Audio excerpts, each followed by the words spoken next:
From Hollywood, it's time now for Edmond O'Brien as... Johnny Dollar. This is Lieutenant Shock. Did you leave a message for me to call? Yes, I did, Lieutenant. I want you... It was all bundled up by the time I got it. Snyder got your name and what hotel, but I never did find out who you are and what you wanted with me. It's about the Alonzo Chapman killing. Oh. Well, what's your interest in that? I'm an insurance investigator. I was sent out here from Hartford, Connecticut to see what I could learn. Oh, you were? Well, how'd you get out here so fast? We got the news at about 8 last night. I was on a plane by midnight and in Los Angeles by noon today. Must be tired. I don't have any more than I had last night. I suppose you want to talk to me, though. Yeah, I'd like to. All right. Come on over. But give me an hour so I can get some lunch.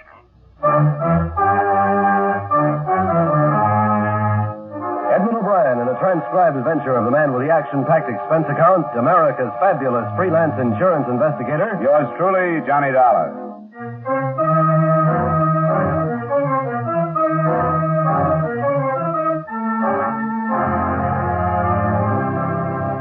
Expense account submitted by Special Investigator Johnny Dollar to Home Office Tri-State Insurance Group, Hartford, Connecticut. The following is an accounting of expenditures during my investigation of the Alonzo Chapman matter. Expense account item 1, $208.50 airfare and incidentals between Hartford, Connecticut and Los Angeles, California. After a delay of about an hour or so, I was able to make an appointment with Lieutenant Jim Shock, the detective in charge of the case. I met him at about 2:15 and he brought me up to date. Chapman was registered at the Quincy Hotel. He met this girl in the hotel bar at about 7 last night. They left together about, got it at 7:45. Turned in the alley to get to the parking lot where a car was parked, and that's where he was shot, in the alley. Was it robbery? No. He was well heeled, too, over $300. Had in his coat pocket. What about this girl? We didn't hear about her. Well, we did. Norma Sale. Picked up on a shoplifting charge last year. But she got a job and stayed out of trouble since. Pretty little thing. Born in Nebraska. She says she met an actor in a road company back there. He told her he'd introduce her to some important people in Hollywood, and maybe she could... Well, you know how it goes. Yeah, but I wonder if Chapman's wife is going to. She's on her way out here. How long has this girl known him? Well, she says she just met him last night. I think that's what she said. She was transferred to county jail this morning at 11:30 in material witness. I suppose you want to talk to her. Yeah, I'd like to. And so would I. Might as well go on over.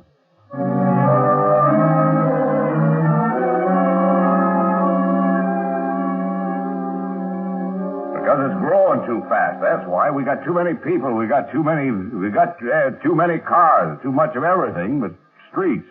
It's a mess. Of course, I don't know anything about Hartford. I've never been there. Well, it's a little slower paced than Los Angeles, but it's got its problems. Yeah, I suppose every place has something. Here's Lieutenant. Oh. You just called Cassidy when you want to send her back to her cell. Yeah, all right. I'll do that. Thanks. Oh, come along in, Norma. This man is Mr. Dollar. He's an insurance investigator from back east. How do you do, Miss Ann? Oh, You can just sit down. How you feeling today? not very good. I tried to talk to you last night after Mr. Chapman was shot. You remember? I sort of half remember. I went to pieces, I guess. Yeah, you did. Couldn't get anything that even sounded like a statement from you. That's why I had you held, so we could talk it over today. Sure. But I don't know anything. He left and then it happened. How long had you known Mr. Chapman? I just met him last night. He made regular visits to Los Angeles. Are you sure you didn't meet him before? Of course I'm sure. Why would I lie about that? We just struck up a friendship last night. How did that happen? Well, I dropped into the bar at the Quincy for a drink and he started to talk to me. Uh-huh. What all did he say? It was just one of those things. It happens all the time. I knew it was a pitch, but he seemed like a nice guy. He just didn't want to be alone. He asked me if I knew any good places to eat, and I told him about a place I like out towards Hollywood, so he asked me if I'd show him. You ought to be more careful who you get friendly with. Maybe I'd better turn that around and say you ought to be more careful about who knows you're getting friendly with somebody. I guess I don't get you. Well, we're looking for a reason somebody would want to kill Chapman. Maybe a man friend of yours? I couldn't do anything like that. I don't have any steady boyfriends. No, that's not saying there isn't somebody who wants to be one, is it? There isn't anybody, and that's the truth. If it had been somebody I knew, I would have recognized him, wouldn't I? And it's possible that you might want to protect him if you did know him. I didn't know him. There isn't anybody who'd do anything like that. Now, I can't hold with that, Norma. You're young, you're pretty. Why, I should think there'd be a bunch of young bucks after you.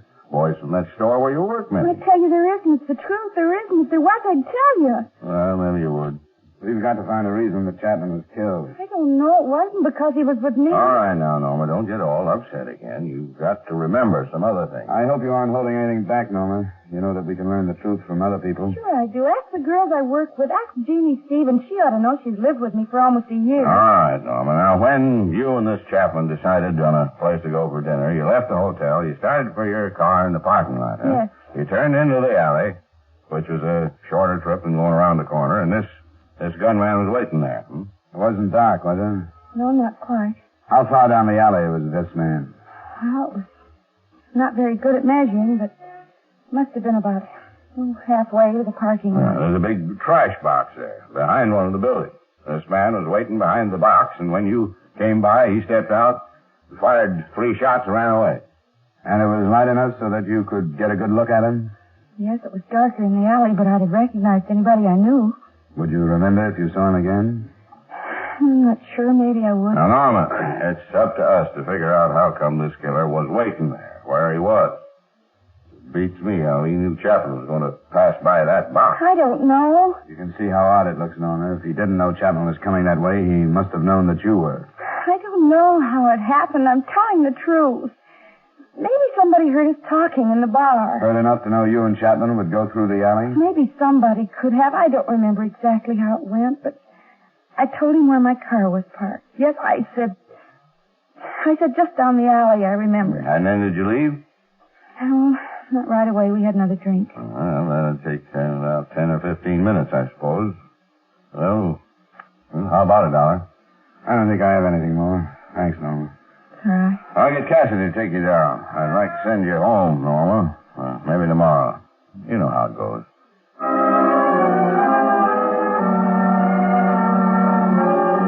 For both Lieutenant Shock and me, the jealousy motive was still first choice.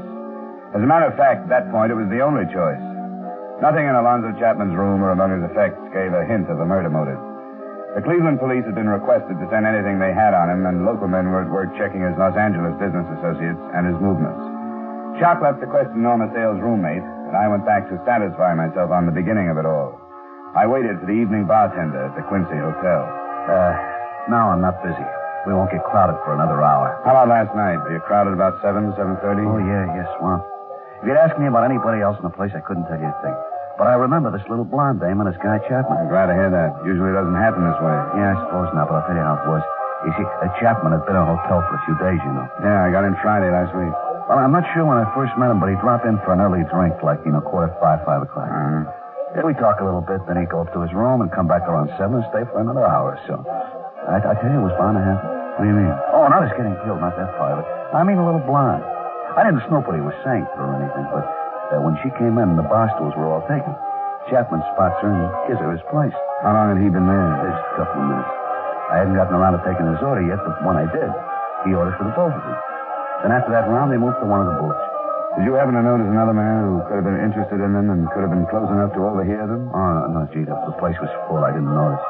Oh, maybe the bar girl did, Grace Curcio. She'll be in at 5:30 if you want to talk to her. I'll have to come back later. Chapman's widow is due to arrive in about 20 minutes. That masher had a wife? Yeah, how about that? Oh, I'm no stuffed shirt, but if that guy acted this way in all the towns he hit, she's better off without him. I'll ask Grace if you want. What's your hotel? The Larkin. If she does remember something about it, I'd appreciate a call. Huh? Sure. My name is Howard. Thanks a lot, Howard. See you later.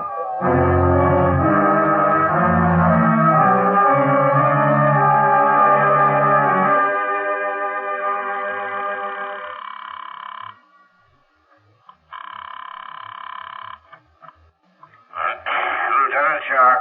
Lieutenant, this is Dollar. You got anything to report, Dollar? Nothing that does us any good. Mrs. Chapman just checked into the hotel. I'm in the lobby there now. How did you make out with Norma's roommate?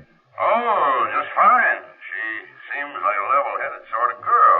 She says Norma hasn't gone with any one particular man for a year. That one's name was Clyde Mills. Served a 6-month sentence on some charge or other, not important what, but they're all washed up.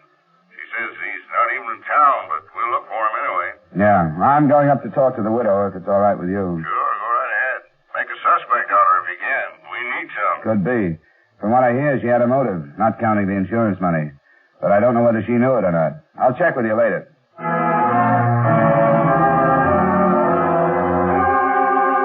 Meeting Mrs. Chapman was quite a surprise to me. I naturally expected to find the widow approximately the same age as the dead man, something near 50. But she wasn't. She looked to be only a few years over 30, if that. Don't feel like you have to try and make things easy for him, Mr. Dollar. You don't. All right, Mrs. Chapman. Did he suffer much? No, he died almost instantly. If it had to happen, I'm glad it went that way then. I hope you understand. I'm trying to. I take it you weren't too fond of your husband. I wasn't. And it would be stupid for me to tell you anything else or to act any other way than I am acting. We're still looking for the reason your husband was killed. You said he was taking this girl someplace. He was, but we haven't been able to make anything out of that yet. She says there's nobody who would kill out of jealousy. I saw her picture in the paper. We doubted it, too, but our closest friend wouldn't have any reason to protect someone who had tried to kill Miss Sale. She said there was nobody. Well, there are other men who'd have good reason to kill him. You didn't know him, did you? No, I'd never seen him. He was good looking. Not tall, but he sort of looked it. He took care of himself. The iron gray hair. He was better looking when he passed 45 than he ever was when he was young. I was surprised that you were so young, Mrs. Chapman. That's why. He was attractive to women. My bad luck was leaving Cleveland and letting myself get roped into a marriage. I found out about one of these girls, and then he started bragging about all the others. You mean it's possible that a man followed him to Los Angeles from someplace else and killed him? I don't know, but I do know that he must have hurt a lot of people. Well, he's through hurting me. I've stuck it out because I knew this was going to happen someday. Every time I've read about a murder like this, I knew it would happen to him. Now it has. Now I own a house. I have a bank account. Insurance money. I'm finally getting something from my marriage.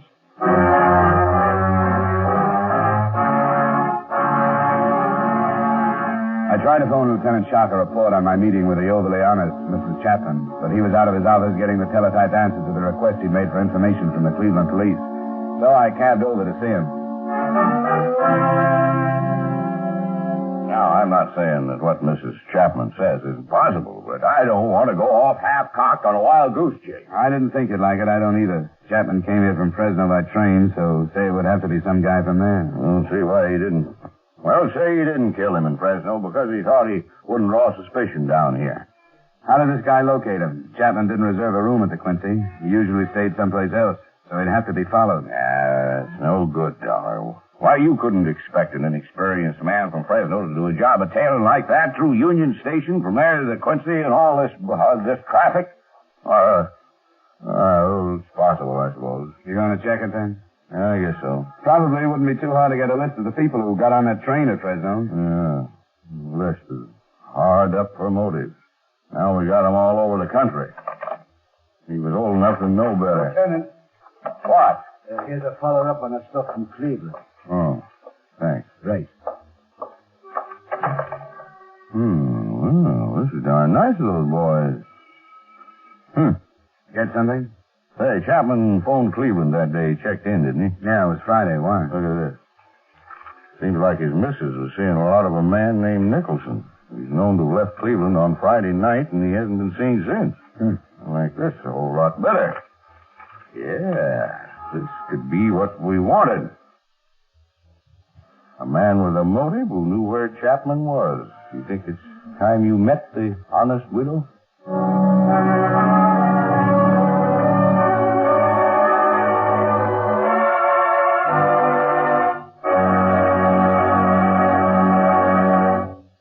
We will return you to the second act of yours truly, Johnny Dollar, in just a moment.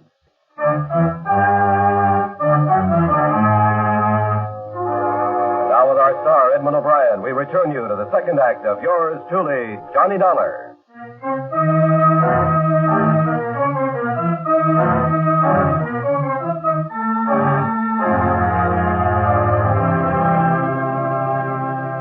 Mrs. Chapman, this is Lieutenant Shock investigating her husband's murder. How do you do? Glad to meet you, Miss Chapman. Well, I'm sorry about the circumstances. It's not very pleasant. Mrs. Chapman, we never did get around to talking about your friend, Carl Nicholson, did we? What do you mean? Well, you told me about some of the improvements your husband's death was going to bring you, but you didn't mention Carl Nicholson. Please. I know I sounded hard when I talked to you. I shouldn't have said some of the things. I thought you were being honest. I was. Too honest, I'm afraid. I don't think so. Mrs. Chapman, I've been in touch with the police back in your hometown. They found out somehow about this Carl Nicholson. First, they said you'd been seeing quite a lot of him, especially when your husband was out of town. Is that right? Yes, it's true. What were your feelings toward Nicholson at that time? That is prior to your husband's death. I'm fond of Carl. I never made any secret of that. He's my age. We have a lot of things in common. You know where he is? Why, in Cleveland. Oh, now that's funny. The police told me he was out of town. I don't know what this means. I don't understand. You didn't know he left town? No, I didn't. Now, if you were fond of each other and you had all these things in common, it seems to me you deserve to be told if he was just going to up and leave town. When did you see him last, Mrs. Chapman? It was last week. Friday, by any chance? No. It was before then. It was Wednesday or Thursday. Why are you asking me these things? The police back there went on to tell me that this Nicholson left town on Friday. The Cleveland police? Why should they even care about Carl? Because I told them that on Friday your husband had telephoned you from the hotel where he was staying here in Los Angeles. Isn't that right? Yes, but I don't know what you mean. Didn't you see Nicholson on Friday after you talked to your husband? No. Do you mean that you think I told him where Al was staying and that he came out here? Now, Mrs. Chapman, we didn't say we thought anything, but it's our job to solve this murder. We aren't saying we think you and him planned the whole thing and that he hopped out of here the first thing after he learned where your husband was staying. But there are a lot of things that aren't clear in our minds. The theory you gave me about all these wronged men around the country didn't hold up so well, Mrs. Chapman. It wasn't a theory. I just told you what I'd been thinking. You said you'd been waiting for it to happen, but the way we see it, the way your husband was killed, where he was killed, makes a jealous out-of-town man seem too far-fetched. But we're looking into it. Don't you worry about that. Do you have a reason to think that Carl has been in Los Angeles? We're covering the possibility that he might have been. Maybe you just mentioned the Quincy Hotel in passing, casually, so you hardly remember. No. I haven't seen Carl or talked to him since before Al called me. I didn't tell him. Why did he happen to leave town on Friday? I told you I don't know. I didn't know he'd left. Well, with all these things in common, what did you think when the news about your husband reached Cleveland? Didn't you wonder about why you hadn't talked to this Nicholson all those days? Yes, I did wonder. Now, why didn't you tell us all that without all this back and forth? Because it would have sounded so awful. Do you think you improved things by holding back? I don't know. Maybe I didn't. The last time I saw Carl was on Wednesday. We had a fight and he walked out. You can prove that's the last time you saw him? Proof? I haven't been thinking about anything like that. We fought over the same thing for almost a year. Carl wanted me to get a divorce, and I wouldn't. Because you were waiting for your husband to get killed.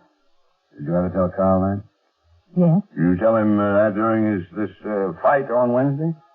I think so. But you didn't talk to him after that? No. Could you have learned someplace else where your husband was staying? I don't know. I don't know who else Al called. Carl wouldn't kill him. I'm positive of that. Would you happen to have a photograph of Nicholson? Why? Some are on their way by radio photo and some others by airmail. We might be able to save time if you have some. I have one.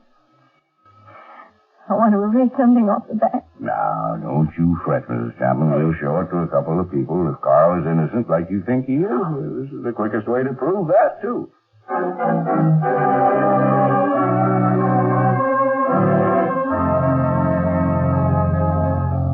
I'd sure like to help you. You know, if I'd seen her snap before. Sure. Don't say anything you're unsure. What did the bar girl say? Almost the same thing you did. It was crowded and she wasn't sure. Oh, I'm awful sorry. That's all right. I'd rather have a careful witness like you than one that thinks he has to say something to live up to the title. Well, yeah, this guy could have been here and he couldn't have been. That's the best I can do. I'm sorry. Thanks, Howard. It's okay. I'll do better next time. I'll keep my eyes open from now on. Maybe I'll get on a force someday, huh, Lieutenant?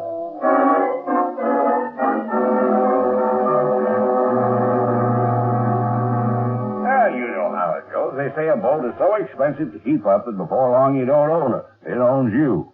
So we sold it, and there went my fishing trip. You get much back there? Yeah, but I haven't gotten back into it since before the war. Yeah, you ought to. Everybody ought to. The best Here's nerve the tonic. paper, Lieutenant. Wait. Oh, thanks. We won't be long. Take it down when you're through. Hello, Norma. Oh, We've got a picture of a man we want you to look at, Norma. why? Well, you look at it. Come on, get a good, bright light on it here. Who is he? You ever seen this man?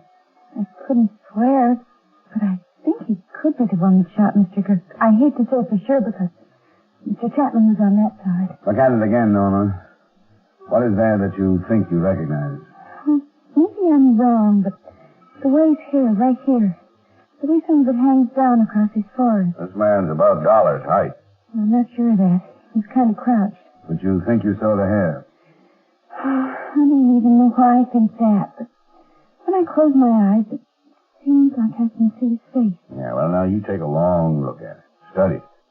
We'll have some more pictures of this man tomorrow. And if you can be sure, why, then maybe we can let you look at him flesh and blood. What happened so fast?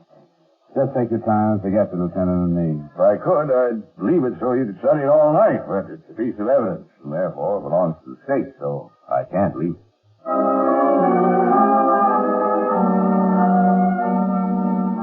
As it turned out, we didn't have to take that photograph or any other picture back to Norma Sales for identification. The first reason turned up that night. There was another message from the Cleveland police. The body of our chief suspect, Carl Nicholson, had been removed from the remains of his car. The crash had occurred within 200 miles of his home. Witnesses said that he had been returning from a friend's country place, and the alcoholic content of his blood gave credence to Mrs. Chapman's story that they had quarreled. It became obvious later that he had been on a week's drunk. In addition to killing him, it had removed him in other respects as a suspect. The other thing that changed the direction of the matter was not as closely connected to any of the principals. As a matter of fact, hardly connected at all. It was a story on the front page of the next morning's paper. A man named Max Gerber, with a criminal background, had been found shot to death.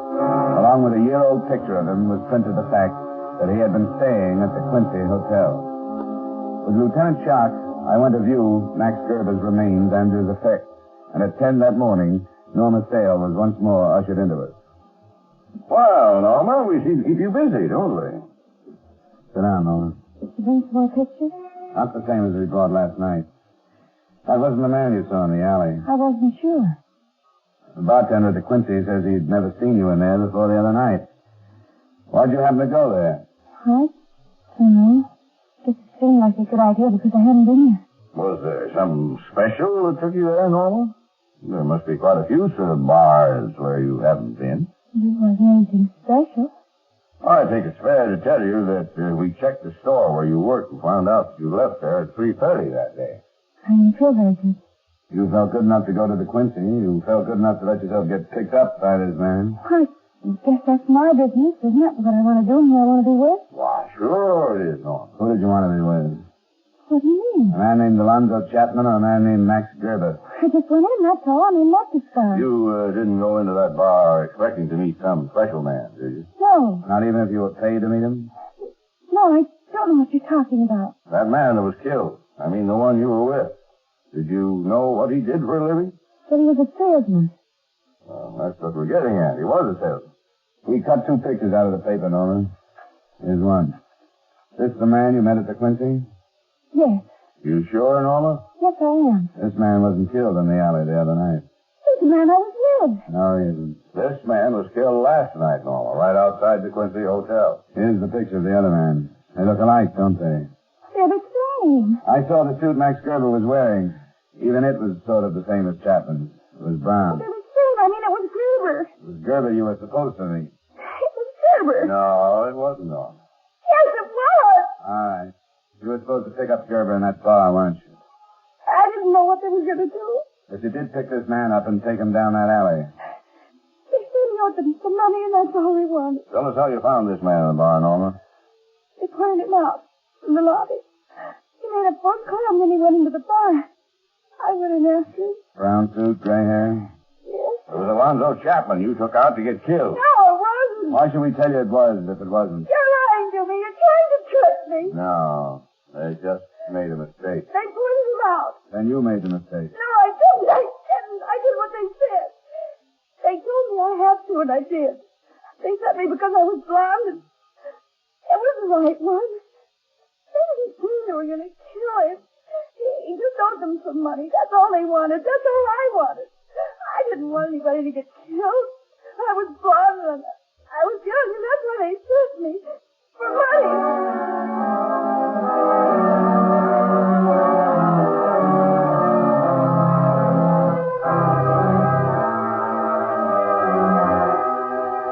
Expense account item 2, miscellaneous, while in Los Angeles, $255.08. Item 3, same as item 1, transportation back to Hartford.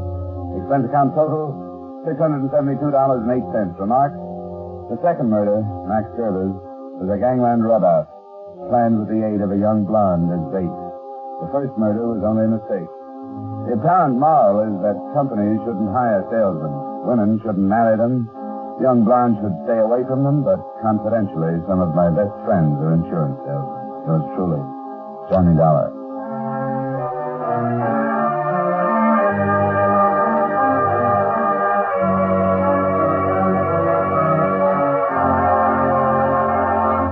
Yours truly, Johnny Dollar, stars Edmond O'Brien in the title role and is written by Gil Dowd with music by Eddie Dunstetter. Edmond O'Brien can soon be seen in the Paramount Pictures production, Warpath.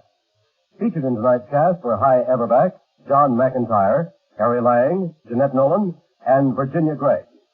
Yours truly, Johnny Dollar, is transcribed in Hollywood by Jaime Del Valle.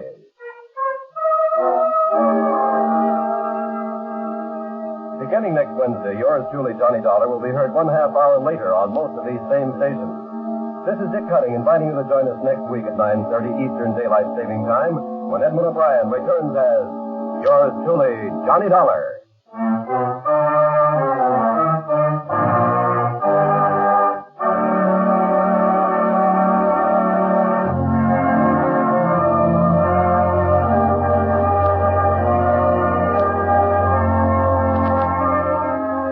Been to the waxworks lately? Nothing like being taken to the cleaners, though 45 minutes of cleaner fun would be hard to find. You'll enjoy this evening's session of songs and stuff featuring Robert Q. Lewis, his guests, flatters, satyr, and assorted pleasantries. It's the Robert Q. Lewis Waxworks, open for business 5 evenings a week, Monday through Friday, on most of these same CBS stations. Today, the United States is celebrating the 175th anniversary of the signing of the Declaration of Independence. Stay tuned now for the official U.S. anniversary program with President Harry S. Truman, Secretary of Defense General George C. Marshall, Chief Justice Fred M. Vinson, and others who follow immediately over most of these same CBS stations.